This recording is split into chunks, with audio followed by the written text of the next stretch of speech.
All right, we want to get out to a live news conference that's just beginning regarding that massive fire and explosion last night in Clinton Township.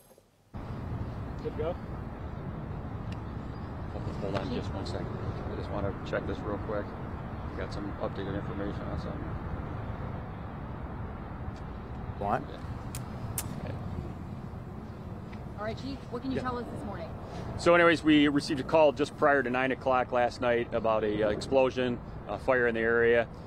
Our battalion chief, Matt Chomsky, put out an immediate call for a second alarm due to the number of calls and the information that was coming in. So he made, an awesome call to get the people here. Obviously, people that understand the firefighting side, that deploys other departments coming to our area. People that can handle our stations to handle the rest of the business going on in the township, and then people coming to the scene to help us. So I got the call within a few minutes of that there was a situation going on. I responded from my house that's over by 16 Jefferson, so literally about 7-8 miles away.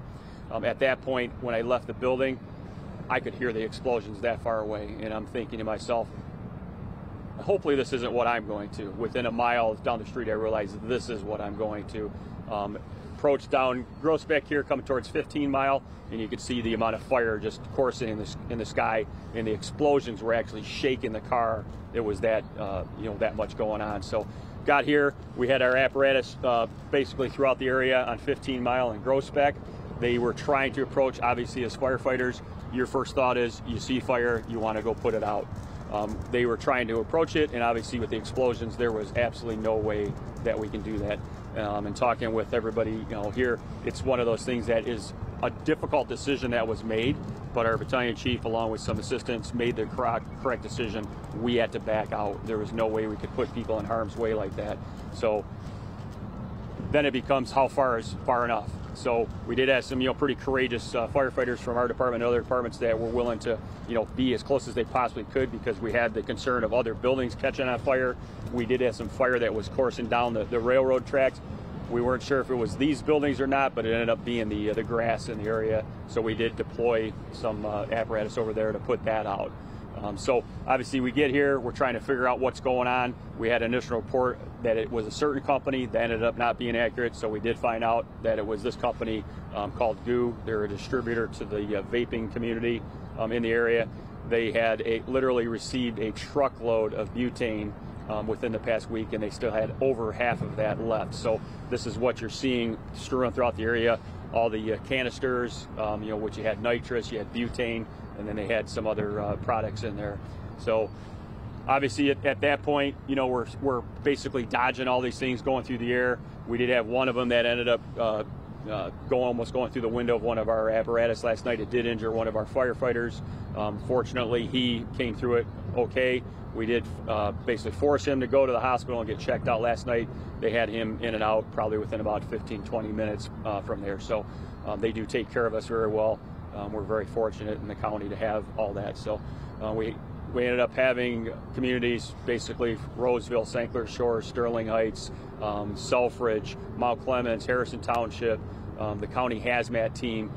So, on the side of being in a county with a little bit smaller departments, no one department can do it all, so you have the team pitching together. Can we talk about injuries?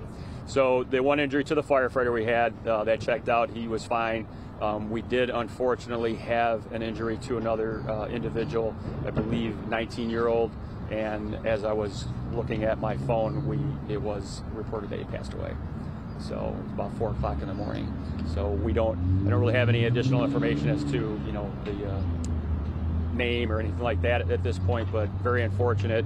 The person was essentially about a quarter mile down the road here and did suffer an injury from one of these flying canisters. Can we talk about the debris field and this huge mess? Yeah, so it was much worse last night. We ended up having the county come out, once again, one of our other partners come out and basically kind of scrape the road and use some of their equipment to get it out of the way. That was our large concern last night as we were kind of wrapping this up, is we got vehicles coming through here at 50 miles an hour on Groesbeck, and any one of these pieces could have taken the car out. Next thing you know, we got injuries, accidents going with that. So we're hopeful that, we could clean that all up. So that was the big concern, other than the air quality issues last night, and then obviously the explosions and keeping people away. Like I said, the railroad police and their personnel were on scene last night, making sure that their tracks were good. They're actually going to be limiting the traffic through here due to the most recent explosion we had about 30 minutes ago. We do anticipate there probably being some additional ones throughout the day, but hopefully they're tamed. That was the first one since 3 o'clock in the morning that we had occur over here. So Detroit Edison is on scene. They're actually going to try to get power back to the majority of the area down there, but there's still 2 buildings that they're going to have to let lie right now because of the danger to their personnel getting back there, and they don't want to put anybody in harm's way right now. So you talking about air quality? We've been talking to folks. Yes. What's the concern there? So initially the concern with the huge plume that was going on last night and the products in a building, and obviously we know, basically no smoke in a fire is good smoke. So we had the county team come out, hazmat team, along with county representatives. They monitored the situation. They had all their equipment set up. They had people basically throughout the area cordoned off, and basically a report came back to their equipment over by our where we were staging over by the Kmart / Harbor Freight area, and everything came back fine. They weren't concerned. Luckily, the weather cooperated very well with us last night. Limited wind, so we had that going in our favor. Right now, obviously, we're doing all right, but we're anticipating some rain coming in. Obviously, that'll help with some, suppressing the smoke into the area that's still coursing up. But obviously, it's going to hamper some of our abilities to investigate throughout the day. So. And Chief, just to talk about the interference with the 911 call center, and can you also say, was the 19-year-old student walking or just observing in the area? I believe he was just observing, is from what my report was. I'm not sure exactly what, where it started or how he came about to be over in that area. I did not have any reports last night of any issues with our dispatch contact going on. The report that came in initially on that one is they thought there were shots fired, and obviously that was just due to the explosions and the metals hitting buildings and hitting off the ground. So that obviously did not come out to be accurate. So no 911 centers? I have not heard of any. I was just in touch with the emergency management personnel, Brandon Lewis from over there. He did not mention it. I personally haven't received any information on that, but certainly we're planning on doing. Our supervisor, Bob Cannon, obviously anybody who would like to come back over to the Township Civic Center at 10 o'clock, we're going to try to dig in a little bit further to see if we got any additional information at that point. I think we were hearing about Sterling Heights, that their entire 911 operations were down. Oh, theirs? Okay, yeah. So Sterling Heights is part of the Contex system that's handled, they pretty much handle about half of Macomb County. We did not experience, we were still getting our runs coming in, so there were additional apparatus that were going out on runs that weren't this last night. I'd have to actually, I've mainly been over here or back at my house for about 30-45 minutes last night, so I haven't heard reports about any issues with the Contex side of things. You said 19-year-old man, correct? Yes. The 19-year-old has passed away. That's our understanding. Yes. Okay. And there's no idea what exactly hit him, just... we have some idea of what did, but the police are still investigating that side of it. So I have not personally seen the information yet, but I'm sure we'll be sure with that at some point here this morning. You mentioned the butane from the truck is about half a truckload full. How does that catch fire and then be able to be thrown for miles away? So obviously with the heat of the fire, that's going to warm up that bottle and cause it. So fire started first. Yes. Yeah. That's our thoughts on it. We still haven't had a chance to get in there, but obviously the fire typically would have started. You get that product heating up, all of a sudden it's going to blow up. You got that vessel that is getting pressurized, more pressurized. You'll see some of these products where the actual top is blown off and the canister went up like a missile, and then you have other ones that blew up in place and then came over. So you're seeing a variety of full canisters and then ones that are totally blown apart and basically shrapnel going through the air. Okay. So do we know how the fire started initially? Not yet. No. It's still too unstable, too unsafe for our people to get over there on the scene. So we're probably gonna have to bring another engine over here to kind of suppress the smoke and stuff going on. So obviously safety is crucial for our people. We were going to cordon off the area last night with fencing, but we felt that was too unsafe to do at that point. So we had our fire prevention personnel here all through the night watching the scene. Chief, can you talk about how intense these flames were, what your firefighters were up against as they were approaching? Oh, just a tremendous amount of fire. In my 25 years, I've been on a few big fires. This by far was the biggest one that I've ever seen. Just the funneling of the fire, the smoke going up.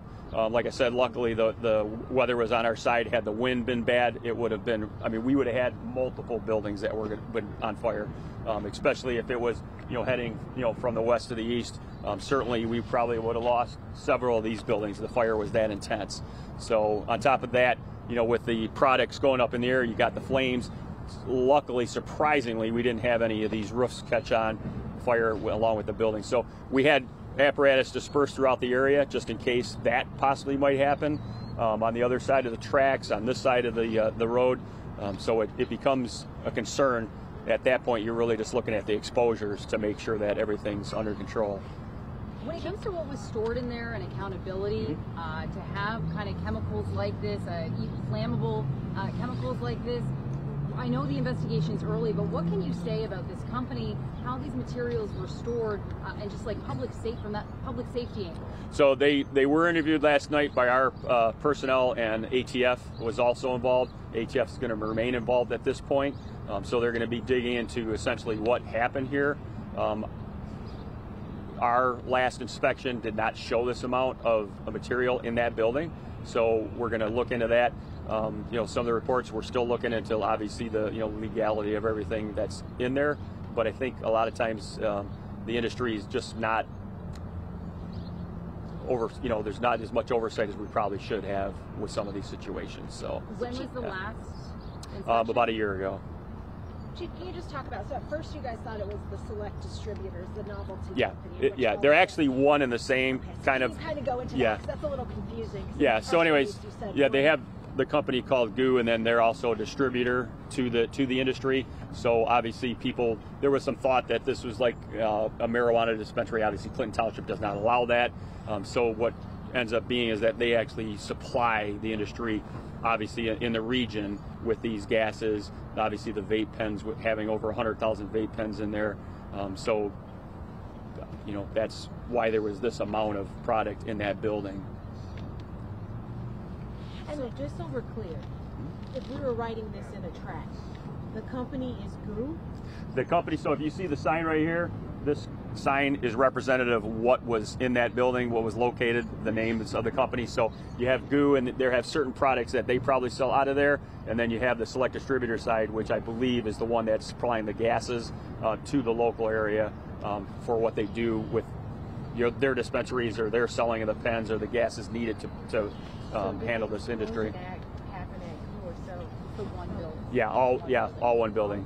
Mm-hmm. Okay. And earlier we were told propane, so was there no propane at all? We believe if there was propane, it was minimal.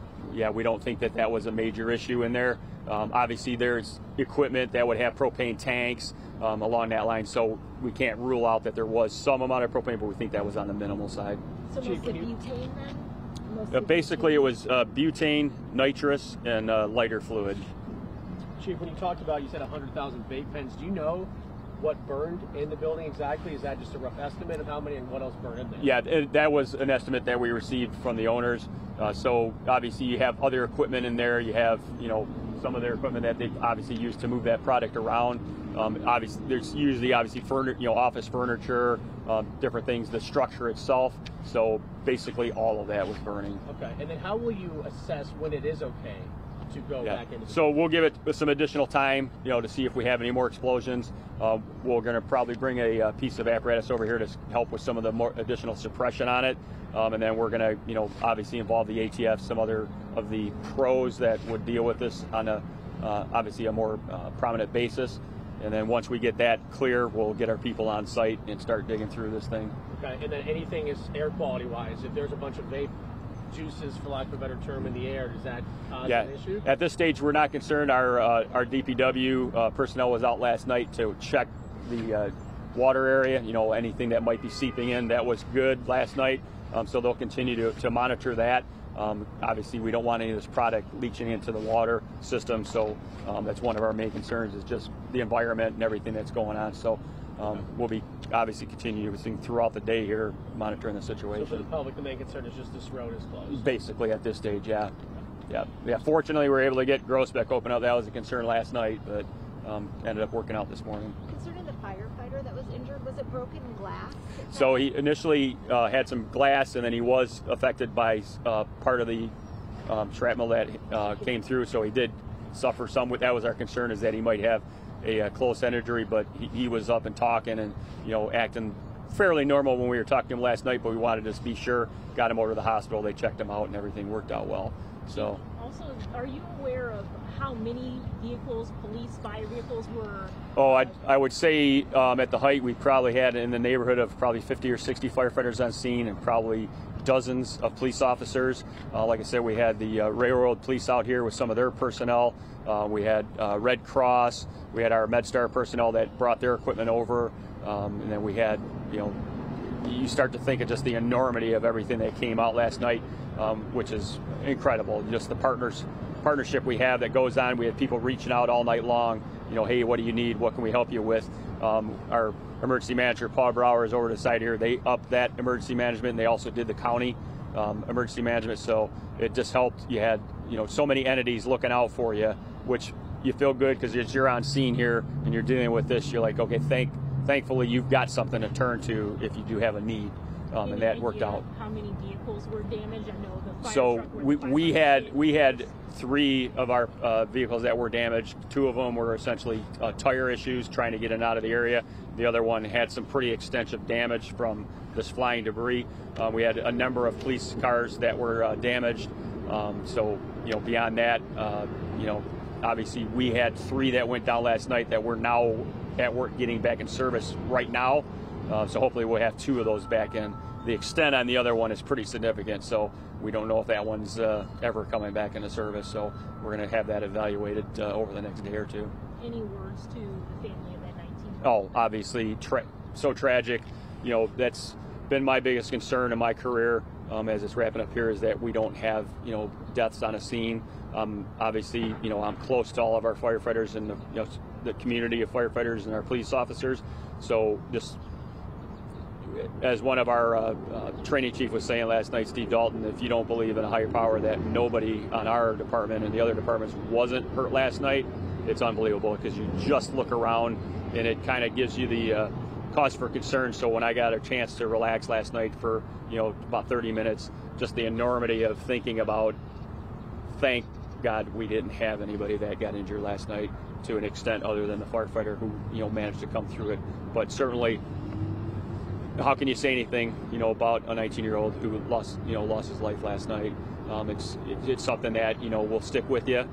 You have these things over my career, are the firefighters you run on, from infants up to elderly people that are passing away, and you never get used to it.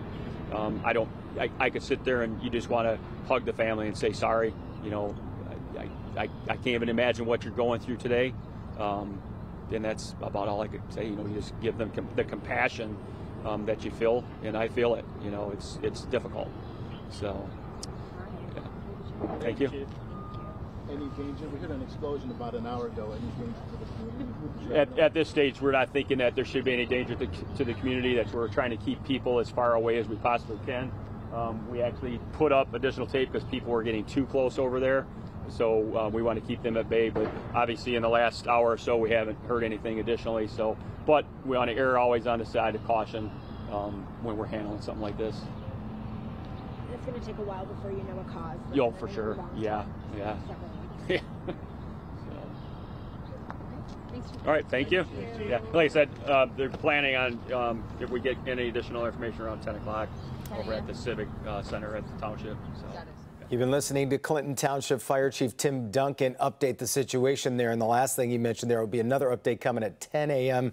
today, as it's still too soon to even get in there. The most recent explosion was just a half an hour ago. Yes, on and that scene. We can still see the smoke pluming there, and him mentioning that weather could play a role in helping them with their efforts to quiet down what's left of those hot spots. But certainly you get the perspective there from that fire chief saying it's the worst fire he's ever seen in his 25-year career, and all of the combustible things that were inside of that building that helped to fuel those canisters, those heavy canisters flying through the air. And sadly, a 19-year-old 19-year-old has lost his life because of it. And that's the biggest part of this story. If you're just tuning in, some of the things the chief talked about in addition to that death of a 19-year-old who he said was observing the fire, most likely hit by one of those canisters that were so heavy it knocked down a fence of someone else. But they believe these were canisters of butane.